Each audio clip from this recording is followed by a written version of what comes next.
Ese nkulamusizaako nnyo kuliko obwakedde mukwano gwange era gy'osinza okuba ng'otuwuliriza nkutegeeza nti okola ky'amaanyi nnyo okwekumira ku mayengo gano. Gino Muhoozi Kainerugaba gwe banoonyeza mu Parliamentary Committee Cabinet meeting ate olowooza teyatuuse dda mu Algeria. Yatuuse dda mu Algeria gwe mukwano gwange ali eyampuliriza. Ki ky'agenza okukolayo? Ngenda kuba nga mbikuleetera. Oli ku Yugi Update TV k'osinze okuba ng'otuwuliriza gwe mukwano gwange ali eyo ampuliriza. Tegeeza nti nno gwe yandiyagadde otweyungako kkirira wansi waliwo ekigambo subscribe kikooneko ojja kuba osobola bulungi nnyo otwegattako gwe mukwano gwange. Baanirizaako mwenna abali mu diaspora mwebale kwekumira ku mayengo gano. Nampija Florence obeerako naawe nkutumiddeko mwebale kwekumira ku mayengo gano aga Yugi Update TV mikwano gyange abali eyo.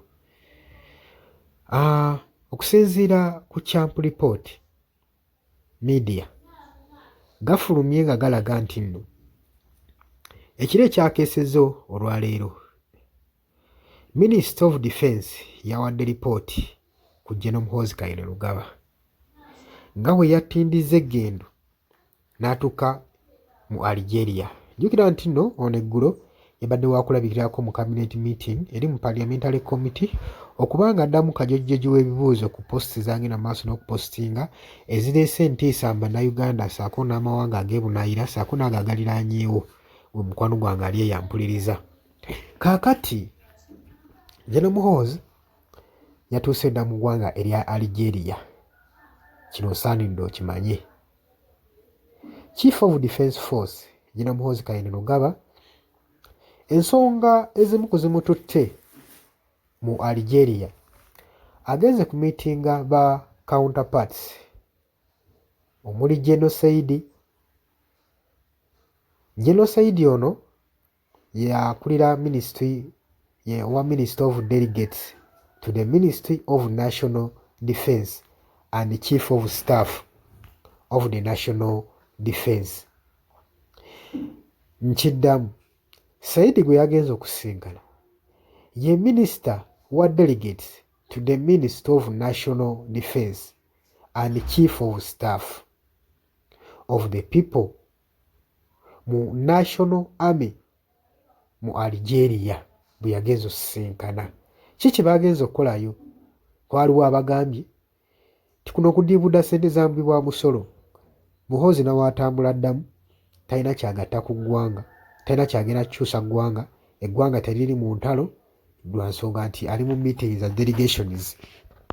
Mujja tusonyiwamu twafunyemu ku ngeri y'akasenyiga naye eddoboozi mujja dikwatirawo mpolampola mikwano gyange bali eyo abampuliriza. Kitegerese nti nno yatuuse dda mu Algeria okwogera ku series za strategies, military and brutal discussions, enteeseganya eziri mu mbala z'ebyamagye mu military forces, era ng'ekigendererwa kya kuzitoyaamu ku strengthinga okubanga bagenda kubanga bongera amaanyi mu magye mu mawanga gano abiri, Algeria ssaako n'eggwanga erya Uganda. General Muhoozi Kainerugaba Chief of Defence Force teyagenze yekka, eggendo teyalitindize bw'omu, wabula yagenze ne ba delegations okugeza nga senior UPDF officers be yagenze nabo muno nga mwe muli Major General James Birungi ssaako ne Chief of Defence ssaako ne Chief of Defence Intelligence and Security Major General Keith Katangi. Ono nno kwogatale the 5th Division Infantry Commander General Muhoozi Commander ono naye yagenze naye.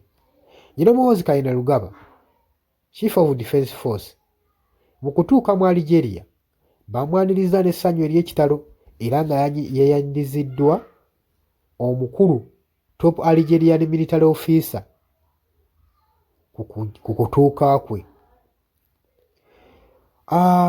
Kitegeerekese nti nno General Muhoozi Kainerugaba Mu kutuuka kwe mu Algeria yabadde ategekeddwa okusisinkana ne counterparts General Said Chanegiriha, ono nga ye Minister wa Delegates to the Ministry of National Defence and Chief of Staff of the People National Army mu Algeria. CDF's officers ekiro ekikeeseza olwaleero bino baabyogedde nga bannyonnyola media ensonga lwaki tebalabiseeko mu Parliamentary Committee ku lunaku olw'ejjo ku Monday.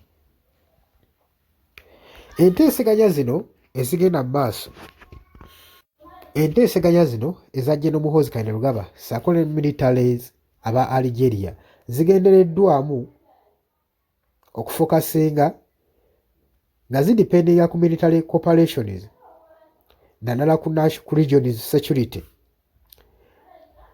n'oku-exploitinga areas ogisitoyisinga, ozongera amaanyi, ozongeramu interest ssaako n'okuba nga bafokasinga ku by'okukuuma eddembe n'okukuuma peace mu regions zino. Mu kwongerako, General Muhoozi Kainerugaba Chief of Defence Force era nga ye Senior Special Advisor mu Special Operations wa Mwami Yoweri Kaguta Museveni era agenda kuba nga asisinkana ba high ranking Algerian military officers basobole okuba nga badisikasinga ku collaborations, okusobola okucollaboratinga initiatives n'okutraininga programs, okuteekawo programu ez'okutraininga n'ez'okumanyisa n'ez'okusharinga emikisa opportunities mu ba UPDF ssaako ne ba Algerian military. Gwe mukwano gwange ali eyambuliza kale tuddamu kumbuuza General Muhoozi Kainerugaba yalazeewa ali luddawa eyo gy'ali kubanga teyalabiseeko mu meeting. Tetumanyi oba zezino ensonga ezimu ezamuddusiza okusisinkana nga yeewala kusisinkana Parliamentary Committee omusoyasoya akajojjojo w'ebibuuzo newankubadde sources ezimu zivuddeyo nga zigamba General Muhoozi Kainerugaba yagezezzaako okuba nga adduka mu ggwanga okusobola okuba nga yeewala akajojjojo w'ebibuuzo ayinza okuba nga amusobezebwa eri cabinet eno eya Parliamentary Committee ku ebyo ebigenda mu maaso ku mikutu gye egya social media okuba nga agenda mu maaso ng'atiisatiisa eggwanga ssaako n'amawanga, ekintu ekitataganyiza diplomatic relations eri eggwanga erya Uganda ssaako n'ago amawanga ge bali mu nkolagana nago. Gwe mukwano gwange ali eyampuliriza kutegeeza nti obadde muwuliriza mulungi nnyo era gwe webale kwekumira ku UG Updates TV. Wabula gwagala otweyungako okkirira wansi waliwo ekigambo subscribe kikondeko ojja kuba nga otweyungako ddala bulungi nnyo. Mbaagala nnyo, mweraba.